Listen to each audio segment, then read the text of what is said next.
Welcome to Live, Let Thrive, a podcast about the Airbnb life, the share economy, and everything in between. Here are your hosts, Myka and Steve. Hello, welcome back to Live, Let Thrive. This is episode 11. And we are back. Another exciting episode. Go ahead and introduce yourself. I wouldn't call it exciting. I mean, it's probably boring. I'm Steve. And I'm your other host. Co-host. Other host. Myka. And today we have a very special guest. We do. And his name is Al Williamson. Al Williamson. Go Big ahead. hand for Al Williamson. Golf clap. How you doing, Al? How you guys doing? It's a pleasure to be here with you.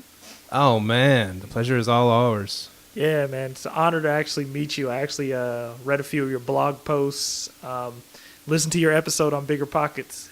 So it was actually you're the first person from Bigger Pockets we got to interview, so that's pretty cool. Oh, good. And you should feel honored too, Al. You're on Live, Let Thrive. I know, man. I'm making it in the first batch of episodes. That's great. Yeah, the first batch before we just- blow up. Just like Bigger Pockets, man. You're on Yeah. one of the first 10, right? Yeah. You see, that's what I That's was it, going to that's ask. it. He's like a good luck charm for Bigger Pockets. After him, they blew up.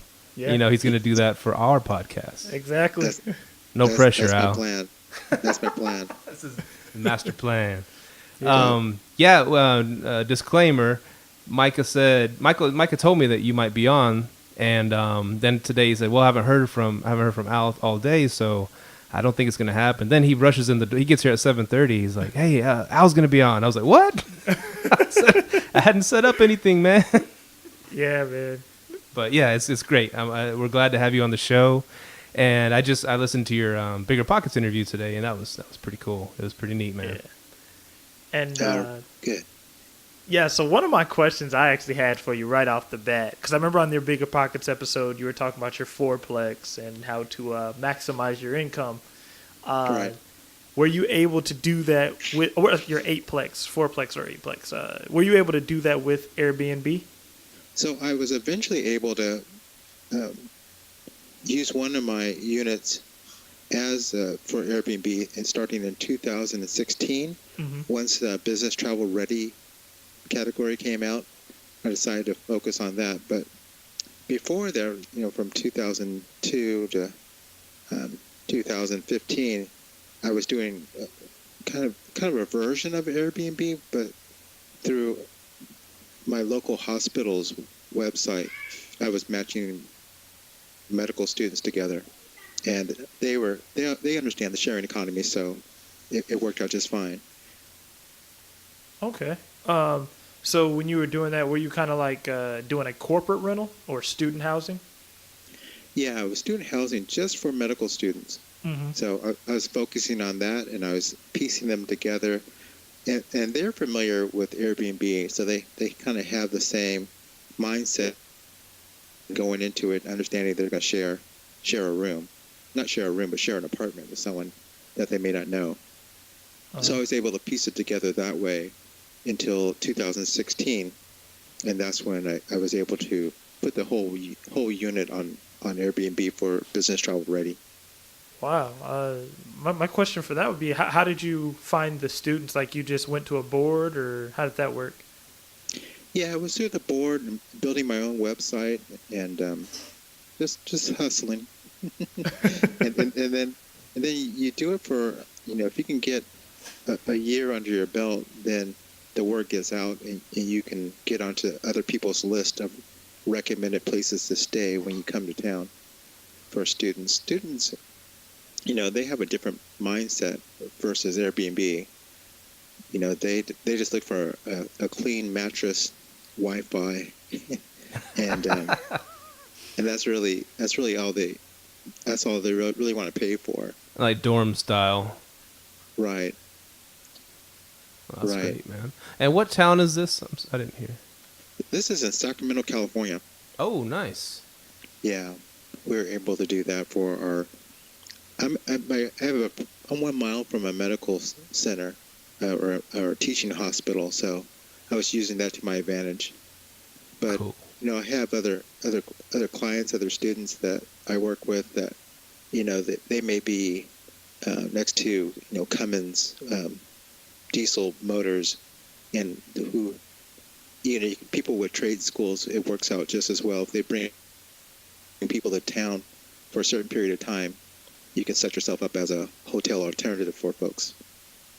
Oh, sweet. Wow, man. Yeah, kids need to save a buck, right?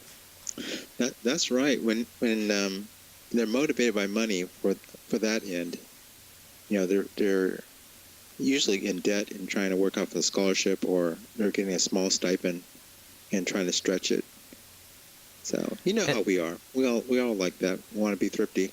Yeah, we all do, and especially the youth. I mean, and that's what I think was. I mean, the youth kind of came up with Airbnb, right? Because looking for cheaper alternatives. I mean, any hotel back in the day you would stay at, it'd be $89, $99, $100 something bucks, a night, and so someone come up with the Airbnb idea, or whoever came up with it first. But it's youth driven, and that's right. It's a beautiful thing. Yeah, it is a beautiful thing. And so when you did what year did you do your Bigger Pockets interview? Wow, that was 2013 or so. Wow. Okay, so that was before something like that. It was quite a while ago. That was before Airbnb got big, right? Well, they were going. I was using them in 2012, 2011. So they were up and going. I was in San Francisco, so I was, before the hockey stick for sure, but they were going pretty strong. And hockey stick, what's that term right there? Is like a big, change in the trend, a real noticeable change in the trend. Yeah, that's cool. I'm gonna use that from now on. Yeah, hockey stick. I use that one. So, you said you started in Sacramento, and in a war zone in Sacramento. You said it was pretty dangerous. Neighborhood revitalization is one of the things I like to do. Is trying to help the neighborhood get better. Sweet. So, I bought the place in this 8-unit building in 2002, and started working on it and the neighborhood surrounding it. And there was still, once all the indicators kind of line up so that people who are just dropping in feel safe, then you can start doing Airbnb. You want people to feel safe outside of your listing as well as inside, of course, right? Right. So the neighborhood just wasn't quite ready for it. There's just too much disorder happening until 2016. So when it's like that, when your area is just not safe, people that they came in that they wouldn't feel comfortable, then that's the time you can do a rent by the room type of play and make some good money that way. Oh, nice. Wow. Yeah, and another question I had for you, because I actually seen you comment on someone else's blog post who didn't really agree with the term of Airbnb. So I kind of want to know, what do you think that better or worse about the pros and cons of Airbnb against the long-term renter? Well, I've done my own experiments, and I've been using it for quite a while and traveling around and using it for quite a while. And I, of course, for my own blog, I interview the different owners and talk to them about it. And nearly all of them aren't doing their paperwork very well. They're not really accounting for the cost of them cleaning up their own unit, and they don't really account for the cost of them, sending text messages and all the time it takes to manage the place. And for me, I have being the engineer, I have I add to the equation the hassle factor as well as the income, and then compare that to compare the net income, which is the only thing that really matters, is what is the net income from all your activities after all the cleaning is done, whether you do it yourself or not. If you do it yourself, you need to assign yourself an hourly rate so that you can just take a really good look at what the net income is. And what you may find out is that, and what I found out, and nearly everyone who does this exercise finds out, that if they do a monthly furnished rental that's filled by Airbnb people, of course they're getting well above market rent, and their net income from that is comparable to them doing frequent stays, and after cleaning costs and all those things are accounted for. Cleaning costs also, transient tax needs to be put in there, and of course everyone should, if they're doing 30 days and less, should have the right gap insurance, because your landlord policy doesn't cover that. Mm-hmm. So when you look at the bottom line with all those things put in, you'll see that it is about the same if you do a good monthly rental versus all those short stays, and with all the cleaning costs and taxes and hassle and all those things wrapped into it. Yeah. Most people only last 2 years in the business. In the Airbnb business? Right. They get burnt out.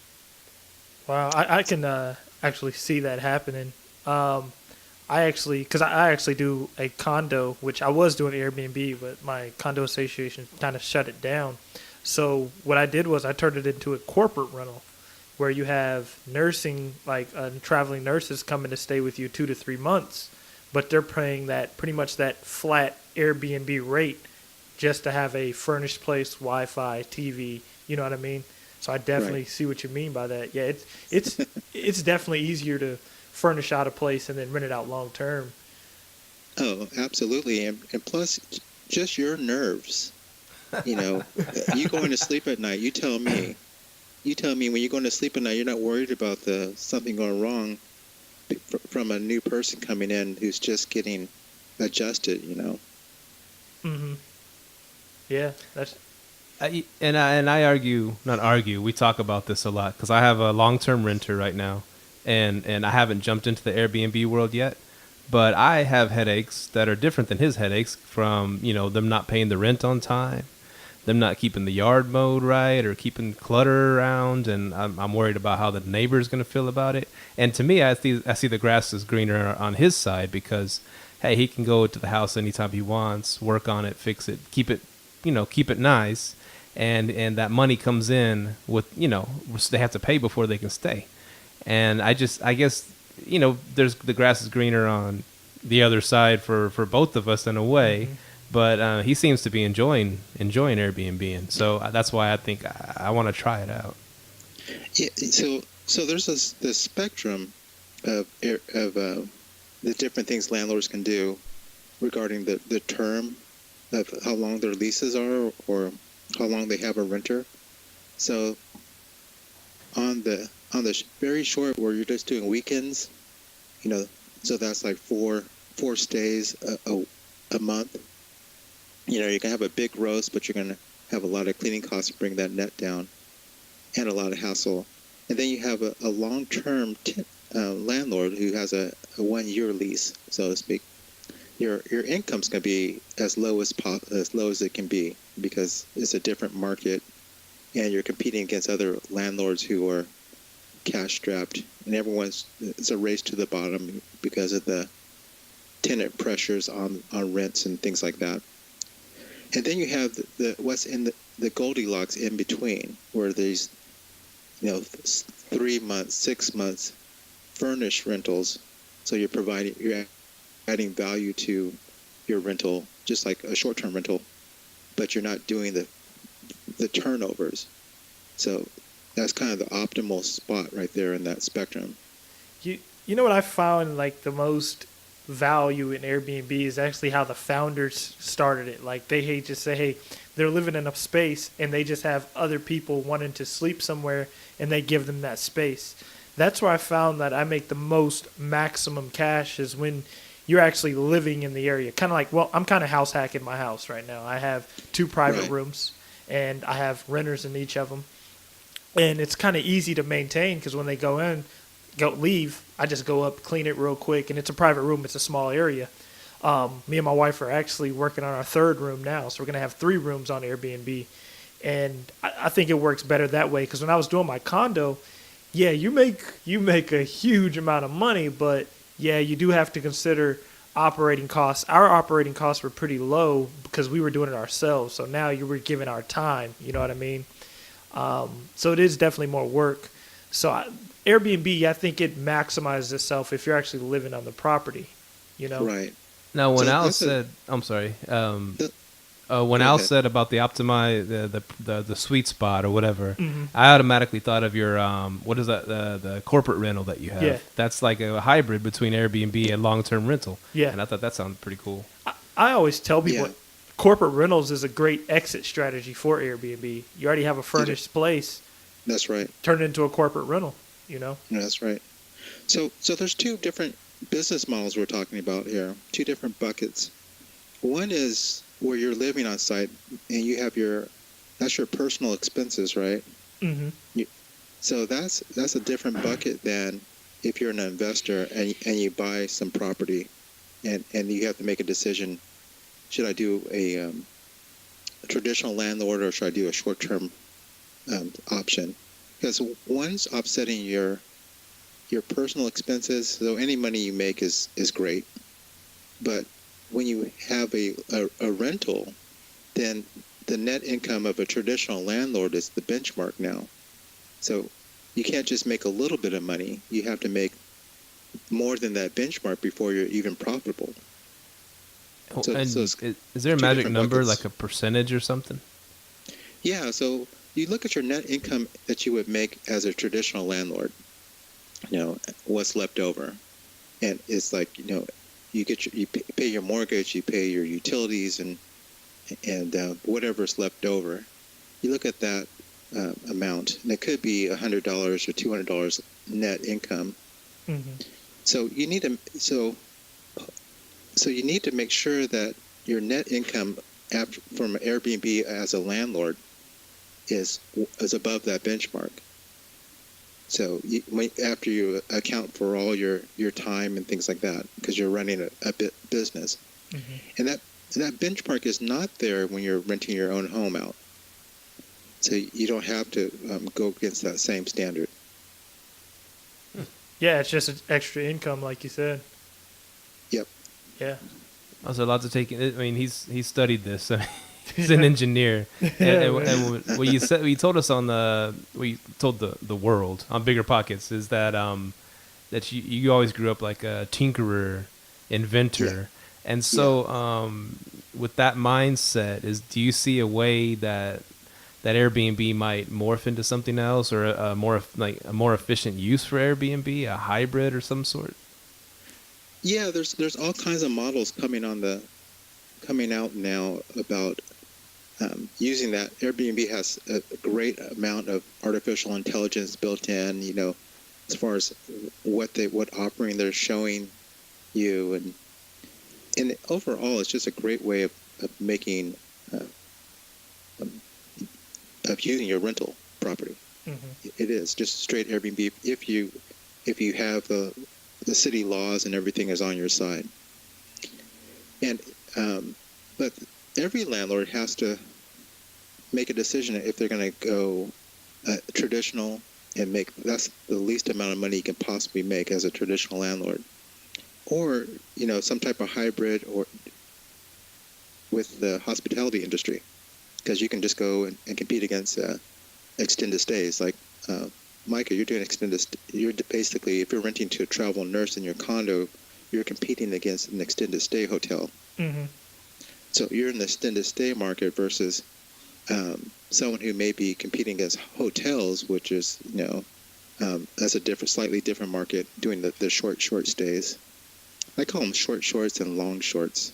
Those are my terms for them. If you're doing short shorts, you're in the hotel market, and if you're doing extended stays, you're in the long shorts. Where you're going to have a cooktop and those types of things in your room. You're thinking about those. So when you break them apart, you can see where Airbnb can play in all those. Even even there's a to get more to your question. There's a mashup between not Meet.com, but more a dating site like Match.com. It has all that artificial intelligence about who would get along with who.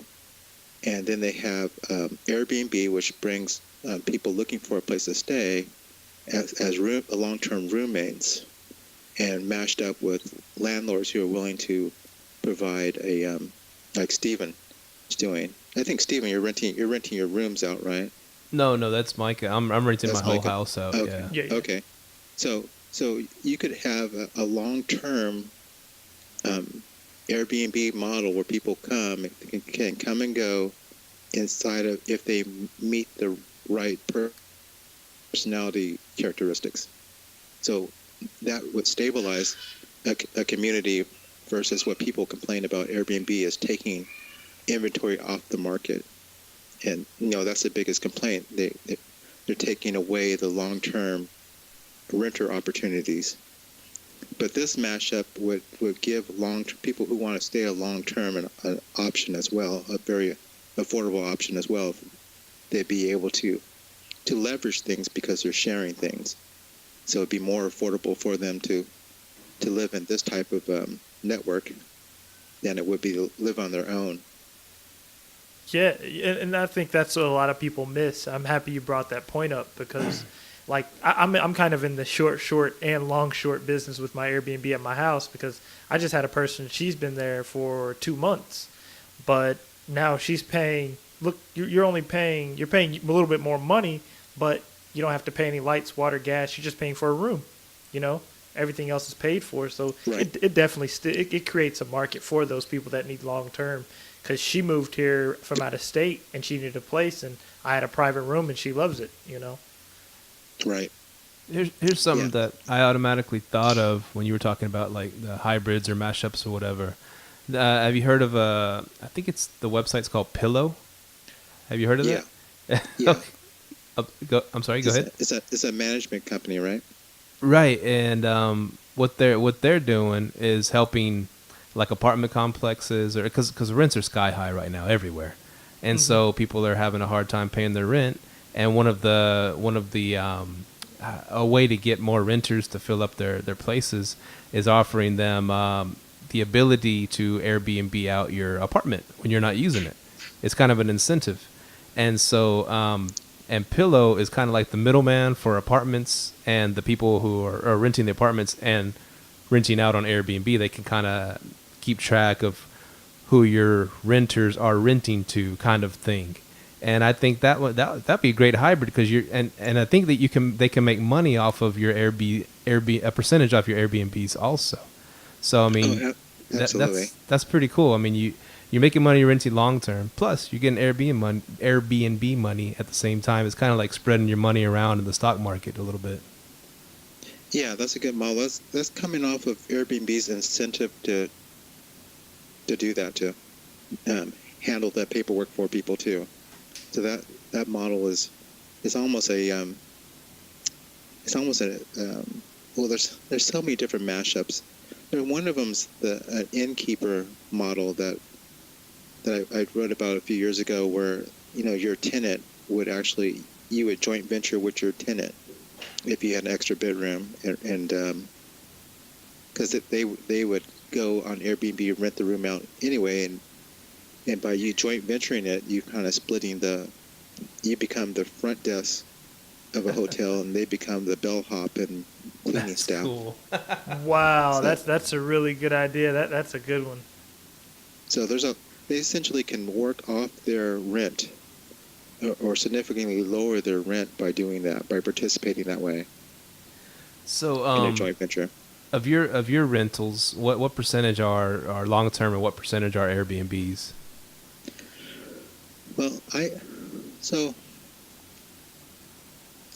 right now I'm moving towards 100% short term, and for me, I do more nurses and people who are case management coming in.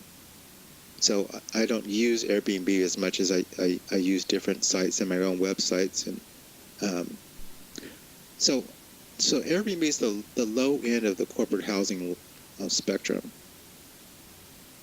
so to speak. Is to definitely get you in there so you can meet the different people. Like Myka met a traveling nurse, right?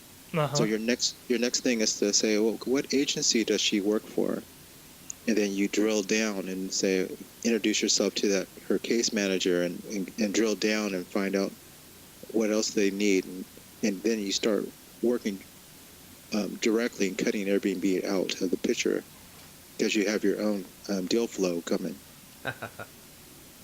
Wow. So you see what I'm saying? I'm not insulting Airbnb. Is a gateway for you to get in and find out who's coming to your town, and then it's up to I call it niche rental, for you to create your own niche and drill down, know their culture, know their accounting terms, and how they want their invoices and things like that. Like I rent to my local medical center directly. I rent to the Regents of the University of California directly. So I know what to put on my invoices to them. Wow, Al. I you know what's funny? I didn't think to ask them, hey, who do you work for? Because what I've been doing is I've been posting my condo on corporate housing by owner, but I could just cut out that middleman and go straight to the source. Wow, I didn't even think to do that. Now, slow down. Don't cut that out, because you need that flow. Okay. And you also need those third-party reviews, so that you need that Yelp reviews, third-party, as you're building your own. But this is a fresh pond to fish in, and it's more lucrative. So I said all that to explain to you that I rarely use Airbnb anymore, because I kind of have gone through this process of drilling deep and narrow. I'm not to the general public anymore. Wow. See, that's a good way to think about it, man. Wow. I'm definitely going to call my tenant tonight and ask who she works for. I'm going to count how many times Myka says "wow" in this interview. Yeah. He's taking some serious notes now. Yeah, you're teaching me a lot of stuff, man. He's going to double your net worth by the end of this podcast. So I wanted to leave you with that. But make sure I express to Airbnb is great. Same with VRBO and everything, but don't stop there. Let other people stop there. But you're just at the beginning of the hallway. Yeah. Jumping off point right there. That's what was I gonna ask? Okay, so I'm convinced. How do I get rid of my long-term renter? Say the word, man. You're the owner. I know. I need to. Now you gotta. I do have long-term renters. I don't push them out until they move. Once they move, I flip it over. It's just because it has to sit well with my soul. What I'm doing. So you have to just wrestle with that you feel good about what you're doing. Yeah. And one thing I remember you saying on the episode of Bigger Pockets was, and I know Steve, because he's kind of having the long-term rental blues. If you actually listen to our previous podcast, we talk about it. But you said to do the eviction process, you just do the cash for keys, right? And you get them a U-Haul? Yes. Yeah. Especially when I made a mistake. I'm cash for keys. I buy their U-Haul. I give them boxes, and if I have to drive them over to put the deposit down somewhere else, get them out. They have to get out of my place. That's an awkward drive right there. Just not a lot of conversation going on.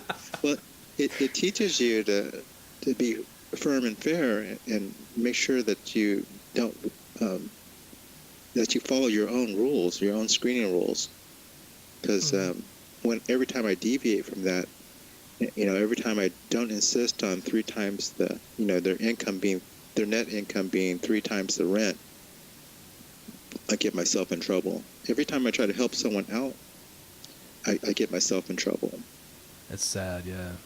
Yeah. As a for long-term tenants, I don't have any issues with short-term people. And it's kind of like they say, you know, are you running a business or a charity? Yeah. So I like to help out, give the church, and not my place though, not my not my dwellings. Yeah, no charity with my dwellings. That's my, that's what I use to feed my family. It's out of defense for my family. I do not allow. I don't deviate from the rules I know that have been standing the test of time. Like, do not rent to your family members. Do not rent to your friends. Yeah. 3 times the rent. It should be the income, and leave it empty until you find people that can fit those things. It's great advice. Or your option is go short. Furnish it and do a furnished rental. Yeah, that's what I've been doing, and yeah, I definitely see why your strategy on the traveling nurses, because hey, you can make this much, you can afford this, and it makes your job a whole lot easier. Right. Yeah. I think my wife should allow me to let traveling nurses stay here at our house. Just a side note. Now that's just a one. Traveling nurses are great. That's just one of many people who travel. For a long time, back then I was a bridge construction engineer on Bigger Pockets. Now I'm on my own now with just kind of living on passive income now. But I was a construction manager, so I had to travel to whenever there's a bridge, is typically away from home. I had to travel and stay there, and all kinds of engineers, aeronautical engineers, and all kinds of professionals, case management people, and professors who are doing sabbaticals, and there's so many different people who are doing long-term stays that if your town doesn't have a traveling nurse, that doesn't mean that you can't do the strategy. The same thing, because even transmission linemen who are dealing with power lines and making sure they do their routine inspections, they travel out and they service a whole region, and they stay in one spot, and they travel out to do their inspections, and they have different home bases. So there's so many people. I think ambulance training people. My sister is with there's a aeronautical trade school teaching about aircrafts, and those people come 2 months at a time. So traveling nurse is just one flavor of the 31 flavors, so to speak. One thing I heard a while back before I was getting into real estate was I have friends that are from West Texas, the West, the Panhandle, and especially this is during the oil booms and whatever, they have to ship in all these workers to work the oil fields, and they say like little apartments, little 1-bedroom apartment would go for $2,000 or $3,000 a month, because they don't have anywhere to stay. And so these mobile home parks start popping up, and they start renting those out for the same, $1,000 or $2,000 a month. But these guys are making money hand over fist. When oil is booming, it's booming, And so I was wondering, is that a good business model, doing mobile home parks? That's what we've been fascinated with for a little bit. You got to be at the right, what your local industry is. It tells you that. Like I was in New Mexico, same thing. I couldn't find a hotel room because of the oil, the natural gas boom. So a mobile home park would definitely work during that time. But a lot of it slows down. It can slow down with the cost of gas. So you always have to have a good exit strategy. Yeah. But absolutely, anything will rent. People rent teepees, right? Teepees, igloos, tree houses. It's a matter of how much can you get for it? Doesn't make it worth your while. Yeah. So absolutely. And you're big, and what I thought was cool, what differentiated yourself from a lot of guests on a lot of podcasts on BP or whatever, is as you're big into community building, and right. you're not afraid to go into a little rougher neighborhoods, and you try to like improve the neighborhood instead of just jumping in there and being a slumlord like a lot of people do.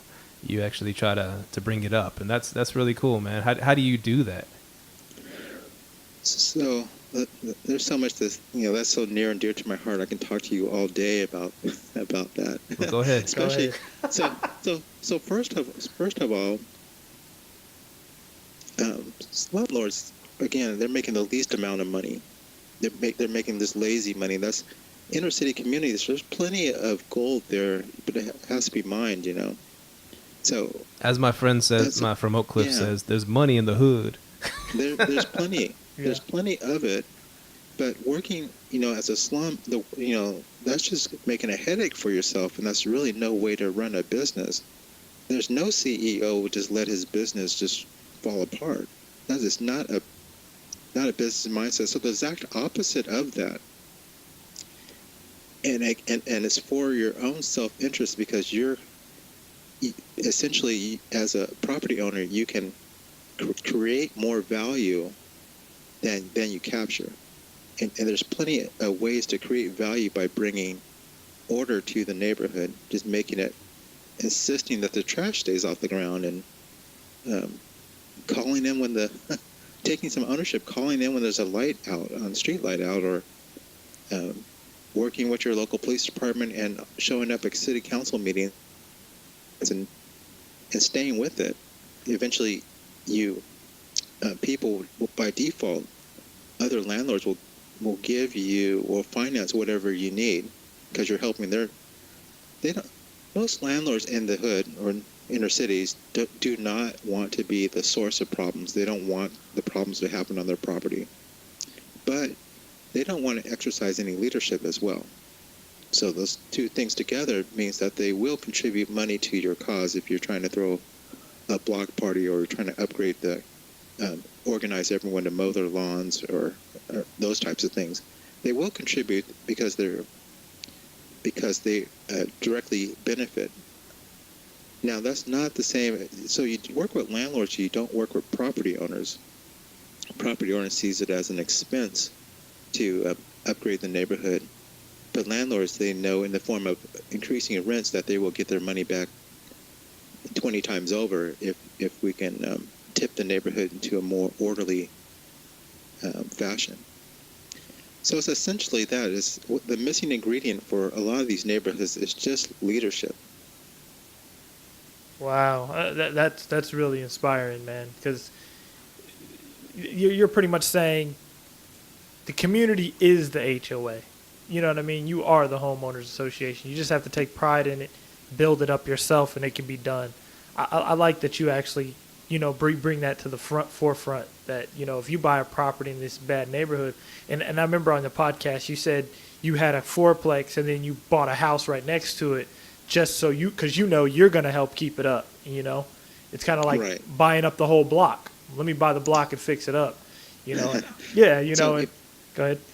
So if you can't buy the whole block, you have to network with the other landlords. Mm-hmm. So it's controlling the block more so than buying the block, because it may not be in your best interest to own some properties that are falling apart, but you definitely want to be in contact with the owner, have some relationship and an influence over the whole block is really kind of what you're saying. Yeah. You want influence over the whole block, and that will allow you to do to get rid of people who bring negative stuff, mm-hmm.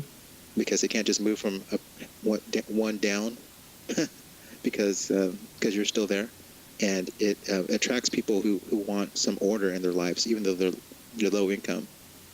They just want an orderly, safe place to live, and you're making even more money than because first of all, everyone knows the cash flow in the inner city is pretty good, because you can buy low, and the cash flow is great. But cash flow without any crazy hood problems, without the ghetto problems, is even better. So this and go you ahead. bring see, you got me going. Oh, go ahead, man. The reason you're buying low is because there's a reputation issue. Neighborhood has a bad reputation. They're the Bill Cosbys right now. where he has a bad, it's a bad reputation. The same values, the same jokes, the same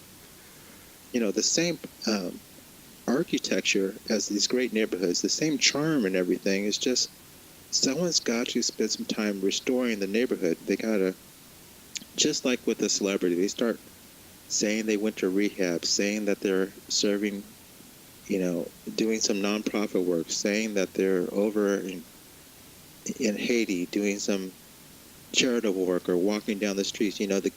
Some good PR building. You have to get the word out to communities outside of the neighborhood so people can have additional information, new information to make a new decision about the neighborhood. And then you restore your property values. Nice. So that's how you do it. Now, this might be a dumb question, but have you ever seen it work too good? As in, like, the $30,000 a year blue collar guy, his neighborhood, all of a sudden it's thriving and gets gentrified and he can't afford to live there anymore. So that happens oftentimes when there's a lot of money being pushed in and there's no grassroots type of thing helping people get qualified and things like that. And it's happening to my own neighborhood.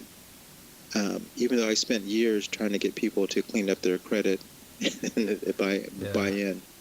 So, but it doesn't have to. It doesn't. Of course that happens, but it doesn't mean that you can't bring order to your neighborhood. I have this graph that I put together because at a certain point you want to work with the neighbors until the safety issues are taken care of. And then after the safety issues get taken care of and it's a good neighborhood, those renters don't want people outside of that area to know about it because they want to keep the hush the word.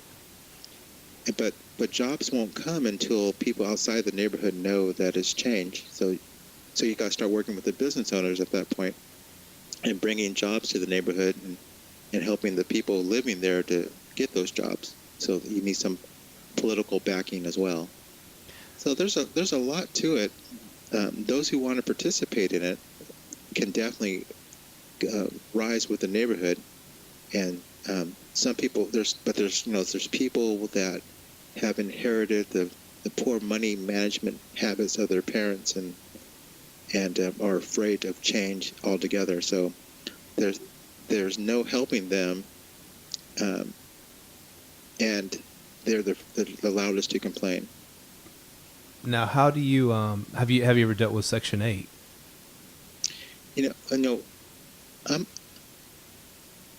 I believe Section 8 has its place, but it reduces the incentive of the renter to participate in neighborhood revitalization because there's no financial incentive for them. So because of that, I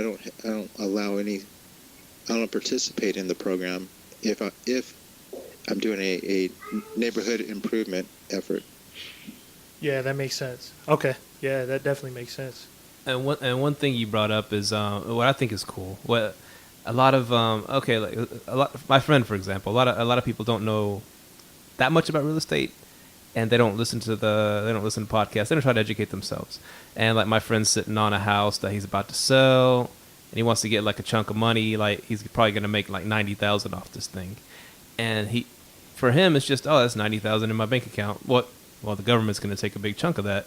And but I was like, well, do you have any plans to buy, like, because he has another house already. Do you have any plans to buy anything else, with real estate? He's like, well, I thought about buying some land. I was like, well, why don't you 1031 it? He's like, huh? What's a 1031?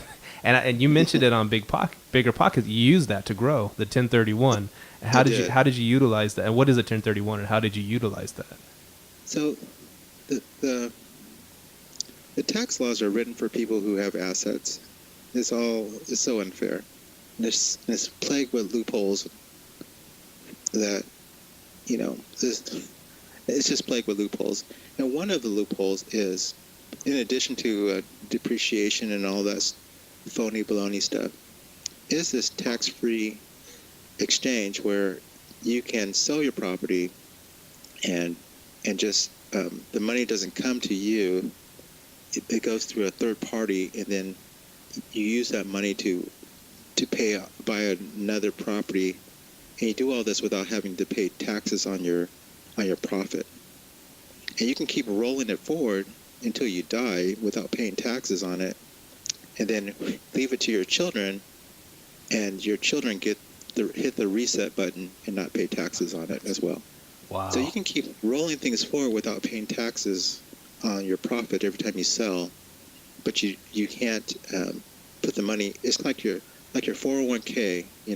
You can roll it from job to job, but you can't. As soon as you put it in your pocket, then it's taxable. But the proceeds, you can buy. I took my 3 unit and 1031'd it into my 8 unit without any taxes. But of course, I cash checks every month from the rents. And then whenever we sell this 8 unit one, we'll roll it forward into a bigger investment, or maybe fourplexes or something like that. It has to be a bigger debt amount on it, and then it just keep playing the same game, avoiding taxes. So would you rather have the fourplexes instead of like getting an apartment complex or something? No, the efficiencies of having just one roof to manage and having all those more units you have under one roof, your building, I don't mean to get nerdy on you, but just having one large building envelope to maintain is more efficient than having a whole bunch of building envelopes to maintain that have gutters and all those expenses. You don't have the economy of scale with the fourplexes. Yeah. In my situation. That's in my situation. You're not the first person I heard. It's crazy. The last Bigger Pockets episode, he said the exact same thing. So I definitely see where you're going with that. One thing I did want to ask you about, because we kind of had the same inspiration. I heard you say that you do all this to build wealth for your kids. And I have a 2-year-old son, and that's really why the whole reason I do this is I want my son to have something when I'm gone, and his kids. So we were wondering, do you still have a full-time job, or? No, not anymore. Wow. It just got past. This happened like 6 months ago. We said, well, there's some big opportunities regarding. So, I have enough passive to cover my expenses. Mm-hmm. Let me say that. Congratulations, by the way. Yeah. And then the opportunity to, the project I'm working on is I'm creating a extended stay America, but in decentralized, so it's going to be all over in different cottages all throughout Sacramento. So that's what I do, and I use Airbnb and these different websites. Very little bit of Airbnb, but different websites and my own websites to do corporate housing, long-term stays in these houses behind people's houses and cottages. So it's a rental arbitrage move. You rent the cottage or the small studio, and you furnish it, and then you rent it out for more, and you keep the difference. So I'm building out that. We have 4 so far. I'm on my way to 20. That's the goal. Let us know how we can invest in that, by the way. Yeah. That opportunity was so big, and it was right in front of me, and it allows me not to travel and be home with my family and raise my family, that I made the shift. Wow. That's awesome. That's inspiring. Also, to be self-employed or to accept financial freedom is scary, because you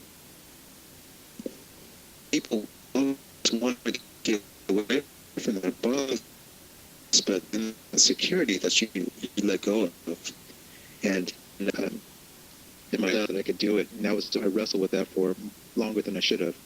But it is a scary thing to accept your financial freedom. It's easier to build it, but then when you accept it and shift gears, especially when you have a family. You guys both have kids, or is it just Steven? Mike, well, we both do. Yeah, I have 2 daughters. Yeah. He has a son. I have the 2-year-old son. And Yeah. that's everybody's dream is to stop working so much and spend time with your family.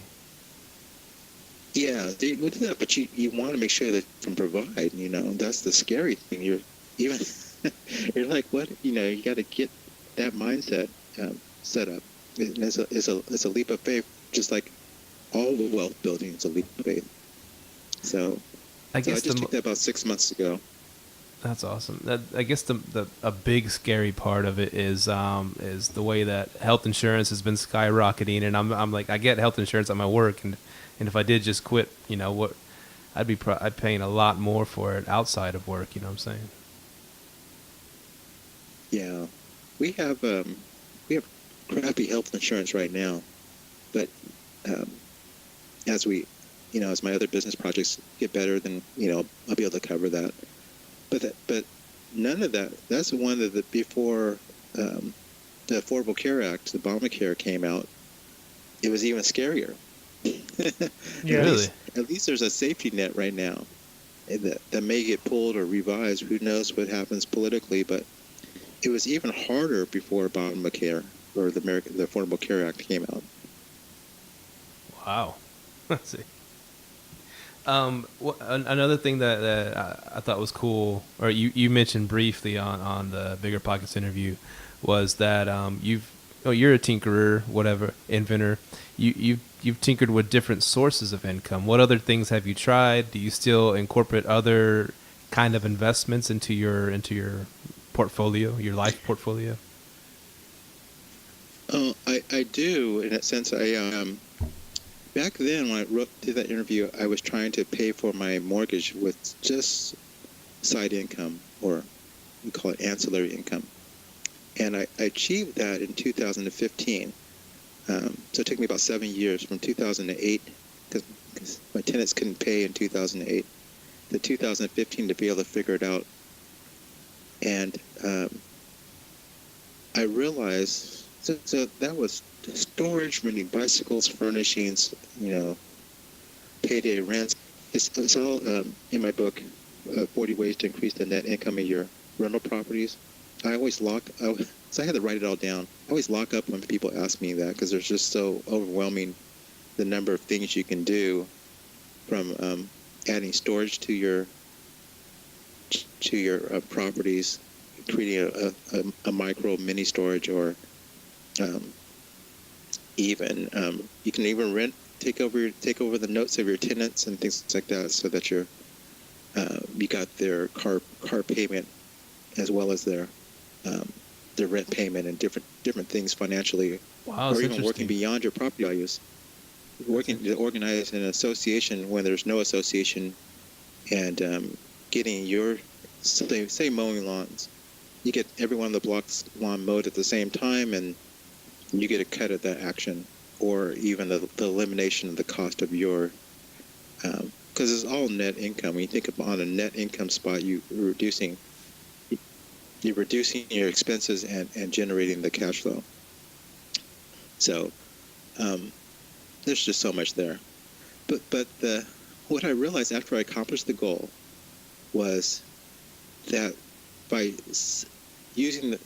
doing short-term rentals really set the stage for more income sources, or more profit centers, or more side income opportunities. As soon as you have a corporate rental, then there's an opportunity to rent a car to that person, because they have a car budget, or a laundry service to that person, or maid service. All these different services you can tack on when you get onto a short-term rental platform and away from the long-term tenant. It's just endless. Then you really open the door. So that's why I always say long-term traditional landlording is the absolute least laziest thing that you can possibly do with an asset. Wow. It works. It's definitely a great path to wealth building, because you pay down your mortgage, but it is the least cash flowing option. Besides, the only thing worse you can do than traditional landlording is leave the place vacant. Wow. That inspires me. So you're all about bundling. That's what you're doing. Bundling as much as you can to get the biggest bang for your buck. Yes, you bundle, but your goal is to give them services that they're already purchasing for less, and create a savings for them, and then you also you profit by you enjoy some of that savings as well. That's how you also add to it. So it's not like bundling like the cable company bundles. It's not that phony baloney bundle. It's bundling. Just off the top of my head, let's say they have a car, that their car rental. They fly in on Mondays, they leave on Fridays, they rent a car. Well, if you can provide that through Toro or your own car service for less, and give them a slightly nicer car, then you're creating value for them, and you're getting paid as well, and you're staying within their budget. It's crazy you said that, because me and Steve, we've been talking about that for like our whole podcast. Hey, should we give them a car? Should we not give them a car? And we're actually having a meeting about it tomorrow. So that's really cool you mentioned that. The Turo meeting. Yeah, we're having a Turo Airbnb meeting. So there's so many ways of going about that. Find out whatever their needs are. Provide it. And if you can provide it, you want to be able to provide it for a slight profit for yourself. But that's how you do it. So you're a super smart dude. I mean, we're just blown away right here. Do you invest in all in the stock market? Have you found out the secret? Have you cracked it? Yeah, I cracked it all right. I stay out of it. You tried it then. I went all, I studied the whole. You guys still with us? You still got me here? Blanked out in a second. Yeah. Okay. Yeah, I studied options. I was doing that, butterfly spreads, and all the way through the stock market, and then enough so that I could look behind and see that people were making moves before good news, or making moves before bad news came out.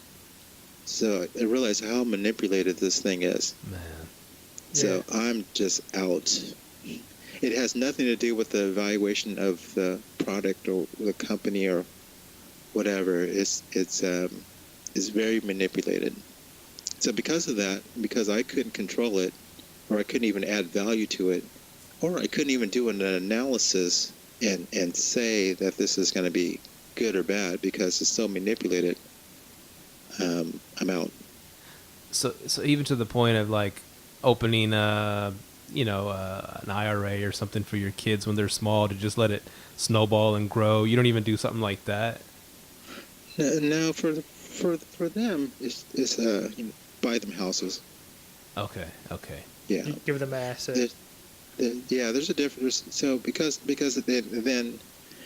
can add value to it, just like we were talking, there's so many things you can do to add value to real estate, and you got 15 years to do that, and then so you're good. Even if you put money aside and you use that for and borrow against that, let's say you're saving for your kid in school, and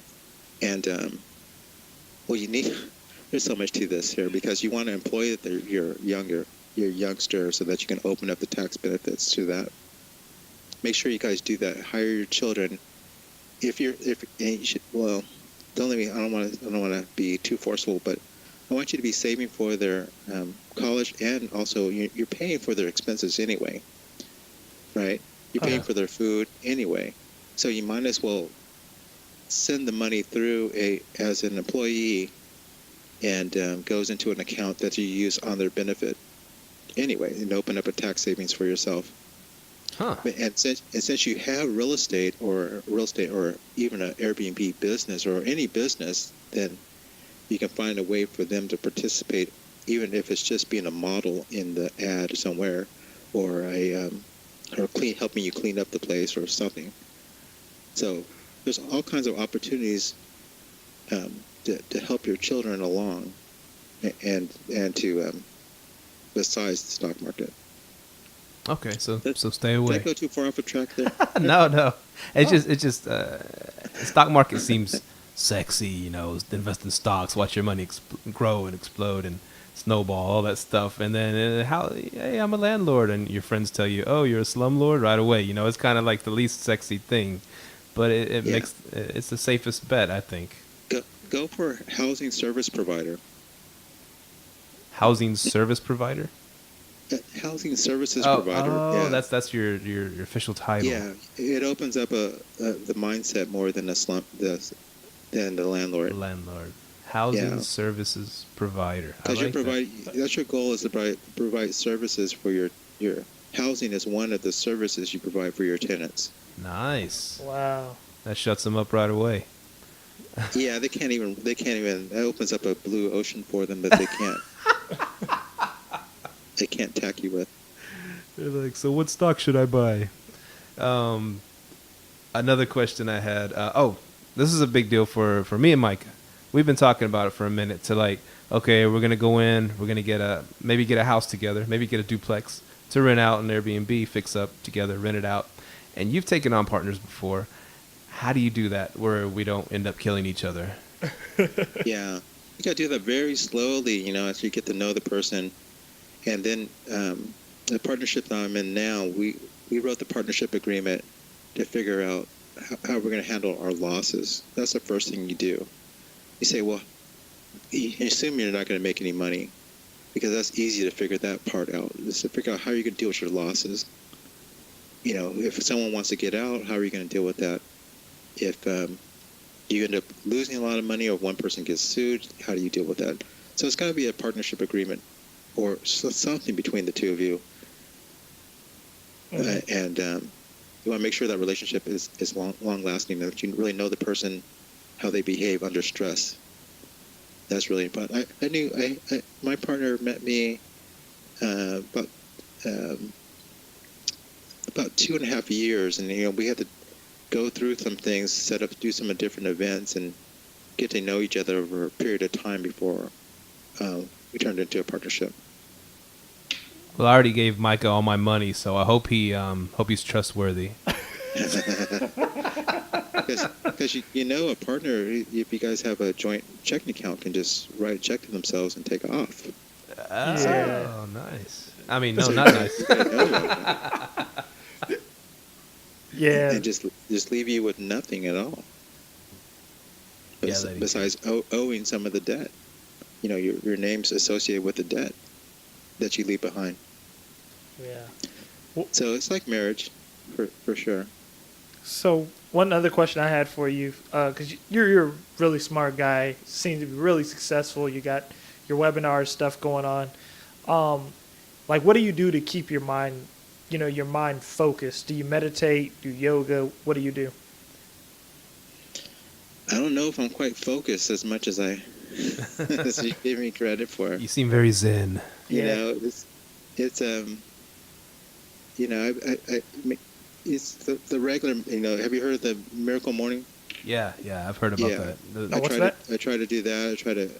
It's a book that a guy, Miracle Morning. It's about morning rituals, like meditations, exercise, and stuff to start your day.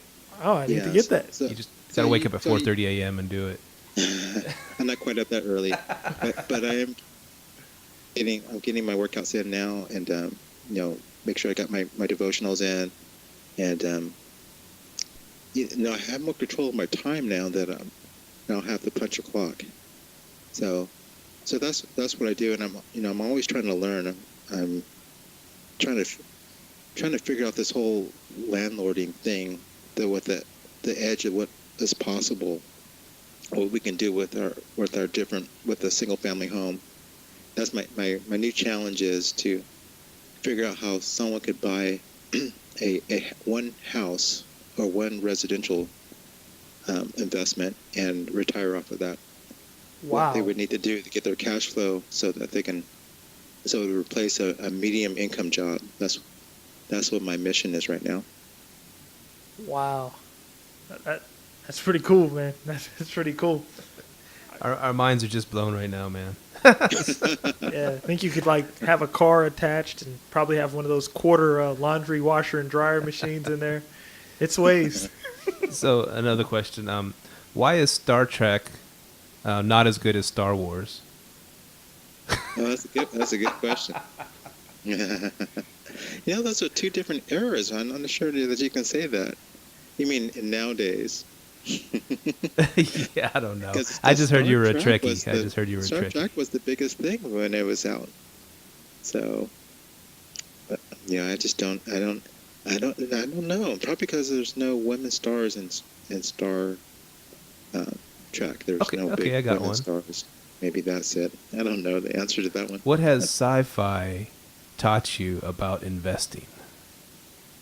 That's an interesting thing because I was trying to do a whole series on sci-fi for investors, Huh. and I was trying to publish it on Bigger Pockets, and people could not get it. They could not get the I what love I was sci-fi. trying to do. I was trying to talk about what was possible and write some fiction for how a landlord could participate in it, and it's a great exercise. Like I was, talking about how we put carbon here in California. You get carbon credits for if you're a polluter, you have to buy carbon credits that people planting forests or things like that. Reducing carbon. So there's a whole market for that.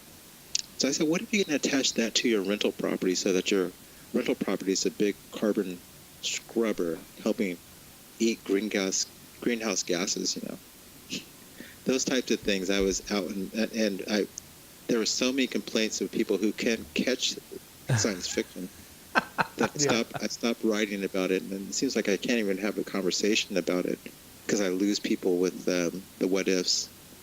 But yeah, absolutely, that whole mindset is how you open up the world of possibilities for what a rental property owner can do. And I do remember as a kid watching Star Trek, the old ones, and they touched their little lapel thing and beep beep, beam me up, Scotty, and then that seems so like that's impossible. How the hell is he talking to that guy like from that spaceship with pushing a button, And I remember we had some professors like we were. Oh, actually, I think it was right around when beepers started getting popular, and some I don't know, beeper manufacturer or whatever. Maybe Motorola came and spoke at our school, and they said, and they showed us that clip, and they said, one day this will be possible. And we're like, it would just seem so far fetched. Yeah. But all that stuff, all that Star Trek technology seems to come to fruition. Yeah. I remember. I'm not sure if you guys are old enough to remember this, but when the first fax machine came out, and it was. You mean I could get the same, they send it to me over there. This is just like the transporter, It is, and we have 3D printing now, just like, Yeah, 3D printing, and there's all kinds of things. So yeah, I'm absolutely a believer that can happen if you have to go anywhere because there's virtual realities coming out so much. Yeah. Now, would you ever put solar panels on your rentals or no? I would now that most of my rentals are corporate housing, or at least my apartment buildings are. Most are corporate that I pay the utilities. Now it makes sense for me to do something like that. Right. But it has to be, since I do commercial, my properties are commercial. They're the income of the or how much I can sell it for is based on the cash flow or the net income. So I have to be really cautious if it's going to improve my property values or not. Will a new owner who bought my property, will they see it as an additional asset, and will they pay me for it? So those are the things that we're still not quite there yet. Where because a new owner buying my apartment building may turn it back into a traditional rental instead of operating as a corporate rental. Right. So I'm always thinking about that. So I did do the windows. I put in high efficiency, low E, about 10 grand worth of windows this year because I'm paying the bills. Mm-hmm. Yeah. Also, I need it to be comfortable. So I'm trying to. I'm not sure if my story back in Bigger Pockets. My one bedrooms were cash flowing at $400 a month, the rent when I bought it. And now I'm trying to break the $2,000 per month per rent barrier for me. Right now, I'm in 1800s for the same unit, furnished, of course.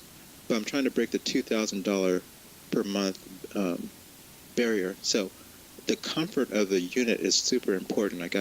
That's why I had to do windows and do different things to make it the value congruent with how much I'm asking for it. You follow what I'm saying? It's got to be super comfortable. Yeah, to get that much money for that unit. And as far as like, I remember you just said a minute ago about how motivated they would be to like know that they're using solar power or getting the the benefit of solar power. Maybe some hippie thinker or something. I don't know. But there's actually an ad right now on TXU Energy, which is over here in Texas. It's called what is it called? Free nights and solar days. And so it's actually advertising to people, hey, check it out. If you sign up for this package, your nights are free. You don't get charged electricity at night, and your days are powered from the grid, from solar power.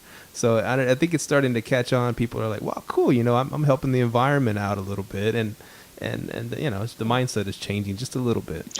Another good thing is if you heard of the Tesla battery, a lot of people, you can do the solar power during the day, and then turn on your Tesla battery at night and powers up your whole house.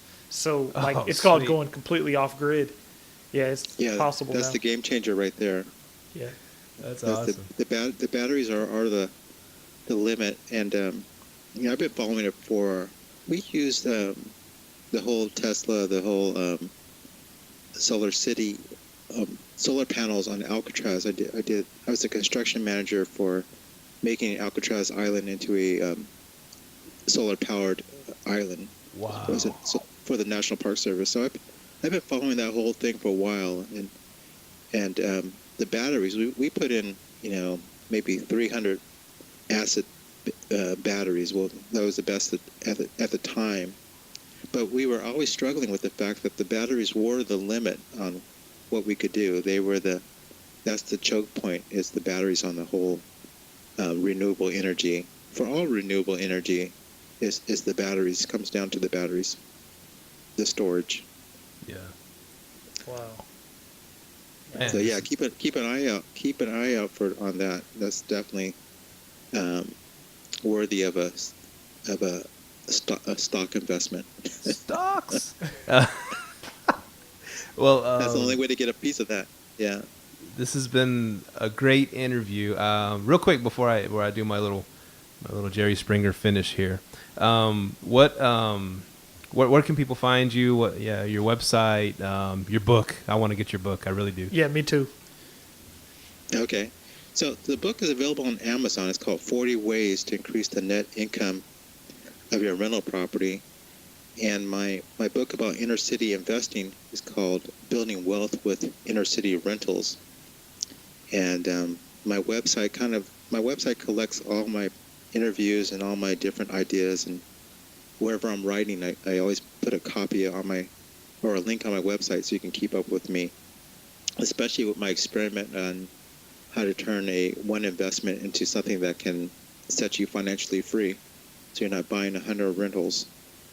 That is leadinglandlord.com. leadinglandlord.com. leadinglandlord.com. Cool. We'll definitely look it up. And I guess I wanted to close. We appreciate the heck out of you, coming and talking with us, and we're just, like I said, blown away. And best interview yet, right? Yeah, it's up there, man. Well, his wife, we interviewed his wife, so he can't really say it's the best. Yeah.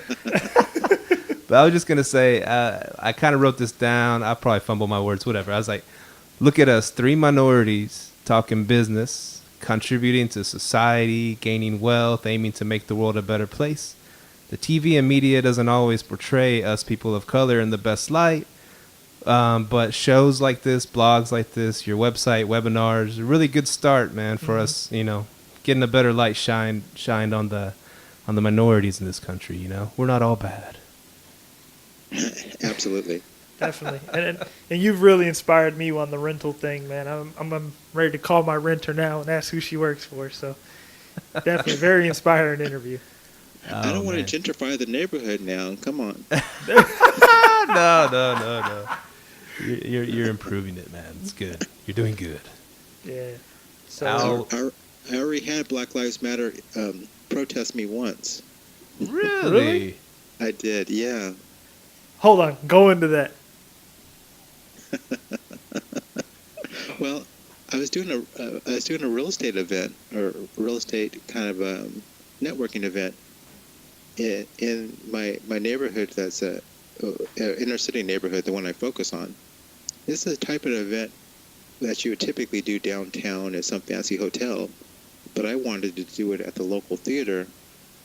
The middle of the former hood, and the local chapter of Black Lives Matter didn't even bother to Google me or know anything about how I feel about inner cities, or I've been documenting my block parties and my neighborhood cleanups and how I picked up diapers and hypodermic needles for years, since 2005,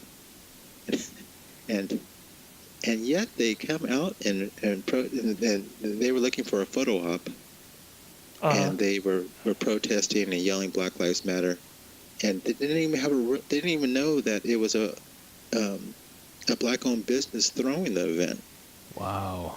So once they see me out there, it was like too late. They couldn't admit that they were wrong. They just kept doing their chanting and pandering to the. They were complaining about rents being high, and it was pretty sad. Even there were some people there that had even been to my block parties, were standing in the crowd showing support for these people who were protesting me, who had no idea, were new to the neighborhood or didn't even live in the neighborhood, and trying to hurt my business. Power of the media, man. Wow, that's really sad. And you have the people trying to actually build up the neighborhood, and that's sad. Yeah. So it was I was definitely a when it's police brutality, I'll stand right in the line with them. Right. Yeah, definitely. They were well underinformed of what the event was. They didn't even get the agenda, which is online. They didn't do anything besides used it as a way to rally the troops or whatever I don't know. They needed to do an event, I guess, to stay relevant in the media or something like that. Kind of piggybacked off your event. Yeah. Yeah. It was pretty sad. It sucks. But anyway, I was the cause of gentrification, I guess. I mean, everybody wants to live in a good neighborhood, good, safe neighborhood, man. It's nothing wrong with that. Definitely. But, oh, man. But it's been a great interview. It's coming to you guys, too. As you guys are pressing the envelope on things, you will have your haters coming on you. So take that as a... Oh, yeah. Look for them and take that as a badge, honor badge, because everyone gets their set of haters as they become more successful. Haters gonna hate, Yeah, they are. But yeah, this is a good interview. That was definitely a great way to end it. But yeah, this is Al Williamson at leadinglandlord.com. If you're on Bigger Pockets, look him up. He has a great webinar that actually I'm going to be a part of tomorrow. And you can catch us online at liveletthrive.com. Call us at 469-300-9100. And we will post links to Al's site, webinars on our page. So be looking out for it. And Steve? Well, have a great day, everybody. Peace out. Thank you for having me. Thanks, Al. Thank you, Al. Thanks for having me. Bye-bye. Thank you for tuning in to this week's episode of Live, Let, Thrive. Be sure to tune in next week for all the latest in the world of Airbnb and all that entails. Bye-bye.